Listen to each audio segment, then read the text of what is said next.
இது இன்னொன்று கேட்கணும் சார். என்ன அப்படின்னா, ஒரு கடையில் ஒரே வளையல் ஒரு வளையல் வாங்குறாங்க ஒரு வாடிக்கையாளர் வச்சுக்கோங்க. அந்த வளையல் ஒரு கடையில் வாங்கும்போது ஒரு விலையா இருக்கு, அதே டிசைன் வேற ஒரு கடையில் வாங்கினா வேற விலையா இருக்கு. அதுக்கு காரணம் என்ன சார்? கடைக்கு கடை இந்த விலை வந்து டிஃபரன்ஸ் ஆகிறதுக்கு காரணம் என்ன?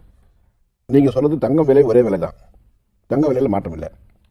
அடுத்த நீங்க கேட்குற கேள்வி வந்துட்டு சேதாரமும் ஒவ்வொரு கடை வித்தியாசம் இருக்குன்னு சொல்ல வரீங்க. அது கண்டிப்பாக இருக்குங்க. ஒவ்வொருத்தருடைய கடையுடைய நிர்வாக செலவு இருக்குது, இல்லை ஒரு பர்டிகுலர் ஒரு பிராண்டுக்கு ஒரு வேல்யூ இருக்குது. அந்த பிராண்ட் வேல்யூ அவங்க 2% 4% கூட வச்சு விற்பாங்க. அது நம்ம சொல்ல முடியாது. நீங்கள் சும்மா நான் ஒரு வார்த்தை சொல்கிறேன். நம்ம ஒரு காஃபி சாப்பிட்றோம்.